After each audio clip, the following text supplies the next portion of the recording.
National telecommunication monitoring সেন্টারের সাবেক মহাপরিচালক মেজর জেনারেল জিয়াউল আহসানকে বসনিয়া হার্জেগোভিনার কসাই রাদোভান কারাজিসের সঙ্গে তুলনা করেছেন আন্তর্জাতিক অপরাধ ট্রাইব্যুনালের চিফ প্রসিকিউটর মোহাম্মদ তাজুল ইসলাম। তিনি বলেন, জিয়াউল আহসান কসাইয়ের মতো বাংলাদেশে হত্যাকাণ্ড চালিয়েছেন। বিএনপি নেতা ইলিয়াস আলীকে এই জিআই গুমের পর হত্যা করেন বলেও জানান তিনি। আজ বুধবার আন্তর্জাতিক অপরাধ ট্রাইব্যুনালে জুলাই গণহত্যার অভিযোগে সাবেক আইজিপি চৌধুরী আবদুল্লাহ আল মামুন, সাবেক এনটিএমসি মহাপরিচালক জিয়াউল আহসান সহ সাবেক ৮ কর্মকর্তার শুনানি শেষে সাংবাদিকদের একথা বলেন ট্রাইব্যুনালের চিফ প্রসিকিউটর। তিনি বলেন, জিয়াউল আহসান বিভিন্ন সময়ে র্যাবের বিভিন্ন পদে ছিলেন।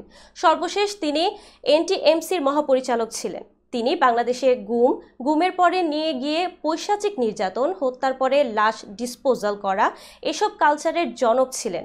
আওয়ামী লীগ সরকারের সময় যারা বিরোধী দলের থেকে বিভিন্ন সময় কথা বলার চেষ্টা করেছে তাদের তিনি একের পর এক পরিকল্পিতভাবে অপহরণ করেছেন, গুম করেছেন, বছরের পর বছর আটকে রেখেছেন।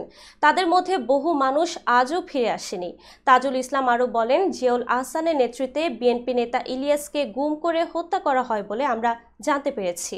এছাড়াও নাম না জানা অনেক মানুষকে অপহরণের পর নির্যাতন করা হয়েছে। তার পৈশাচিকতা ৯০-এর দশকে বসনিয়া হার্জেগোভিনার সার্বিয়ান বাহিনী যে গণহত্যা চালিয়েছিল, যে ধরনের অত্যাচার করত তার সাথে আমরা তুলনা করেছি। বলকানের কসাইয়ের মতো বাংলাদেশের কসাই হিসেবে এই জিয়াউল আহসান হত্যাকাণ্ড থেকে শুরু করে গুম নির্যাতনের সঙ্গে জড়িত ছিলেন। এ সময় তাজুল ইসলাম জানান, এদিন আন্তর্জাতিক অপরাধ ট্রাইব্যুনালে হাজির করা আসামিদের প্রত্যেকের অপরাধ আদালতে তুলে ধরা হয়েছে। আদালতে আগামী ১৯ ডিসেম্বর পরবর্তী শুনানির দিন ধার্য করেছেন।